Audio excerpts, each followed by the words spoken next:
Day 1364 of the Ukrainian War Map, also known as the Russo-Ukrainian War. Juzzie here, and today is another update as I take a simplified and down-to-earth approach to some of the most important happenings on the ground in Ukraine. So starting off, we'll take a look at those Russian losses, as currently Russia sits on more than 1,160,000 military personnel losses, representing an additional 960 in the past day. Then as for hardware, no tanks or APVs. We probably haven't seen that before, or at least for the longest time. Then also 13 artillery, a rocket launcher, plus an air defense system. Now as for those armored vehicles, for Russia, they're simply too expensive to build from scratch for the most part. So what remains in stock gets sent to the refurbishment line. But for what remains there has been quite well reported to be drastically lacking in substance from a repairability standpoint, with little opportunity to refurbish many of their rusted out hulls and mechanically defunct vehicles from the Soviet war chest. Now to the map, where Russian authorities commented on a ruptured gas pipeline that has caught fire at the outskirts of Omsk city, sending a tall column of flames into the sky early this morning. The blaze broke out on an underground section of the line in a field outside the city, with residents in nearby settlements reporting loud blasts and a lingering chemical smell over parts of the district. Officials describe the incident as an accident during repair work on a branch of the trunk pipeline, and at 3,000 kilometers or some 2,000 miles from Ukraine's borders, the cause of the incident is less likely coming from inbound UAVs, though it has become increasingly plausible, and more likely coming from chronic infrastructure neglect, with aging pipeline segments, overdue inspections, and long-standing corrosion risks that Russian energy officials have repeatedly been warned about, but have never fully addressed. Then on the map, and really within the occupied Donbass region, where the Russian war machine has become most affected in the last day, which led to long car queues forming at the border between the occupied region and Russia itself. Propaganda insists that the Donbass is Russia, but the border with Russia hasn't disappeared, because after a series of attacks, Russian civilians exclusively returned to the mainland, as border guards simply do not let long-time local Donbass residents to pass through. And so, in this region, explosions rocked as Ukrainian drones attacked the Suvskaya thermal power plant located in the Russian-occupied town of Zures, with video showing the moment of the inbound strikes, with the means of destruction coming from Ukraine's new FP2 drones. Now added to that, it was the Starobezhivka TPP, where 2 transformers and a boiler room took on significant damage, as Ukraine intensifies its campaign against the very energy backbone Russia depends on to fuel and sustain its offensives. Putin's network of colonies is becoming increasingly economically infeasible, a reality that's rapidly approaching. Of course, it was just yesterday, nearby to these latest strikes, when a substation was again taking on inbound fire, this time in Makivka. So the events sketch a familiar pattern now accelerating along the occupied Donbass axis, where Ukraine is no longer just shaping the front, it is shaping the rear that feeds it. By knocking out transformers, boiler houses, and switching nodes between the line, Kyiv is forcing Russian commanders to fight with thinner reserves, slower repair cycles, and a power grid that can no longer guarantee stable support to their logistical hubs. And then, speaking of substations, and worthy of a mention is yesterday's strike on the 500 kilovolt Veshkema substation in Russia's Ulanovsk region. This one's important because it isn't just a random infrastructure hit, it's strategically placed in Russia's power grid, as it sits on a 500 kilovolt backbone corridor that links with Ulanovsk, Samara, Mordovia, and the Shavashia power systems, acting as a transit hub for electricity moving out of the Volga hydro plants and into Russia's central industrial belt, meaning any disruption there forces long-distance rerouting. It raises load on parallel lines and weakens the redundancy that keeps Moscow's military-industrial grid stable. Now to the main map, and to start in the Kupiansk direction of the Kharkiv Oblast, which remains one of the most intense hotspots on the front line, with heavy urban and positional fighting ongoing as Ukrainian forces continue to hold the current lines, conducting operations to clear Russian sabotage recon groups and cells in the north and west of the town. Within this same sector, the 77th Airmobile Brigade reports destroying a Russian column of Lada assault buggies, along with additional enemy equipment and personnel. Now on the map to Pokrovsk, as we see Russian forces that continue using the same overall tactics with their own infiltration operations in the town, probing forward in small groups. Drones from the 25th Separate Airborne Sich Brigade also detected and eliminated enemy infantry headed to the north of Pokrovsk, underscoring the continued use of precision aerial surveillance and strikes to disrupt Russian movements. Meanwhile, operators of the 55th Separate Artillery Brigade continue to cut down additional enemy movements, taking out 3 Buhunka vans and 3 cars. And there is a pattern forming here, and I'll show you with the next pieces on the map, because then to the adjacent front, leading through the Dobrapilla-Konstantinivka highway, briefly cut by Russian forces during their push on Dobrapilla, which has been retaken by Ukraine's air assault and National Guard units. Burned trucks and Buhunka vehicles now line the road, and noting that just about everything I've mentioned so far was very civilian vehicle intensive for the Russian army, giving additional substance to the daily loss figures in the process. This sort of vehicular tactical environment for the Russians can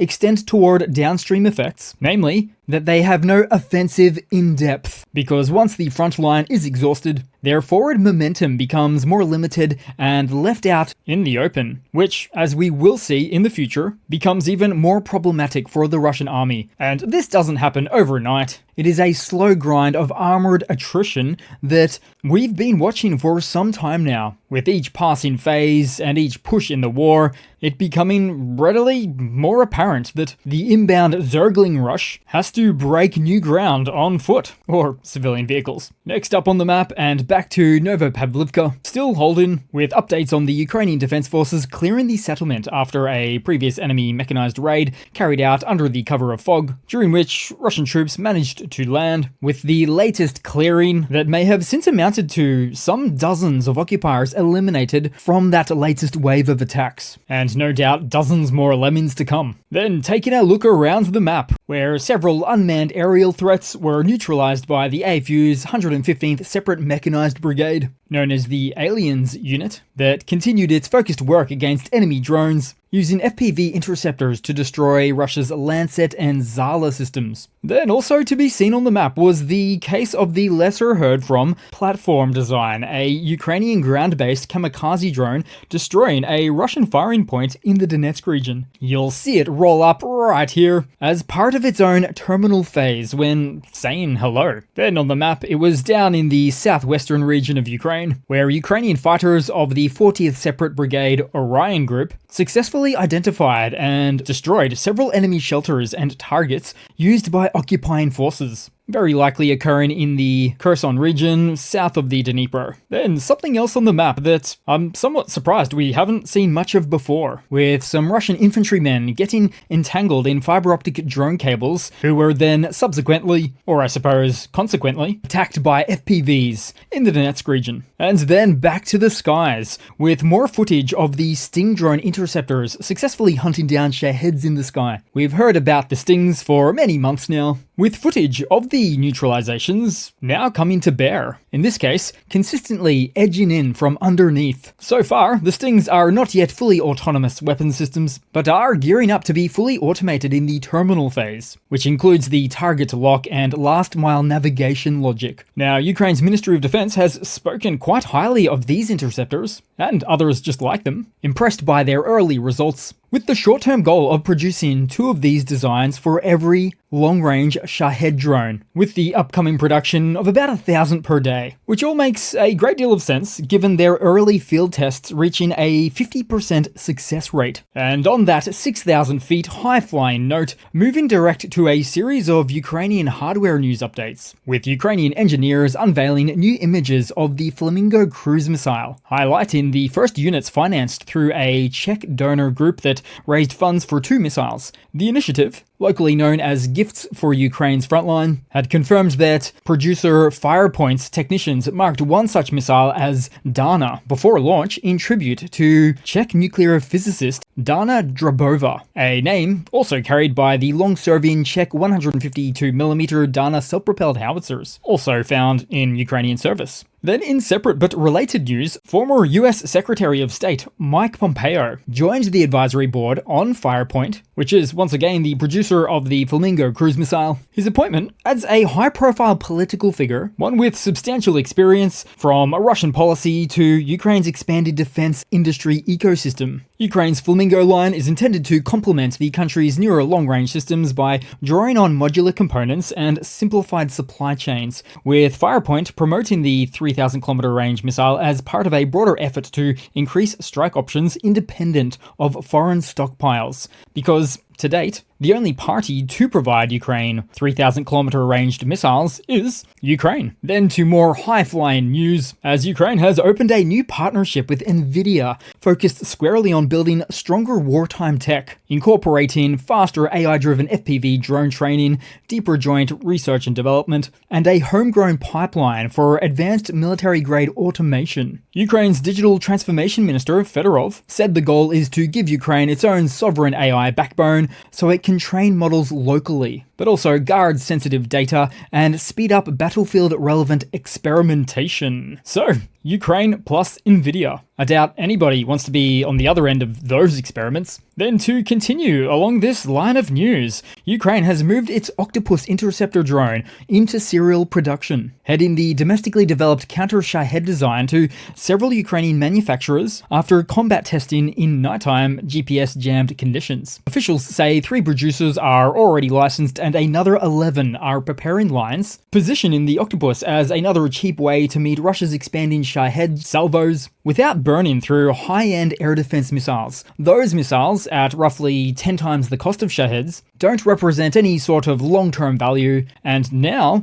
Ukraine's flipping the script, with their latest interceptors like that of the Octopus and the Sting about 10 times less than the Shaheds. They're starting to hunt. That's an order of magnitude shift that makes these interceptors roughly 100 times cheaper than conventional air defense missile systems. And with economies of scale kicking in, with the ramping up of production, they will very likely become even cheaper and better value still. Then to some Russian economy news. Russia's Urals crude has dropped to about $36 a barrel at the Black Sea hub of Novorossiysk, its lowest level since March 2023, with similar pricing reported at Baltic ports. The grade is now trading roughly $23 below Brent as markets factor in upcoming US sanctions on major producers Rosneft and Lukoil, sanctions effective November 21st. And with this latest pricing also affected by a pullback by several Asian refiners. In the near term, the wider discount shifts more margin to intermediaries while eroding net revenue for the Kremlin. And if sanctions enforcement and buyer caution persists, it signals a longer-term structural markdown for Russian barrels against global benchmarks. Looks like the only thing flowing freely right now is the discount. But it's not just Russia's cash cow taking a hit, because in another Russian economy news segment, we see how Russian newspapers are now spelling out how hard the war-era economy is biting ordinary shoppers in the country, with one major Russian paper, MK, reporting that around half of all clothing and shoe shops in Russia have shut, blaming a sharp drop in household incomes and slowing economic growth. Another paper posed the question more bluntly, asking whether the country has already moved beyond economic stagnation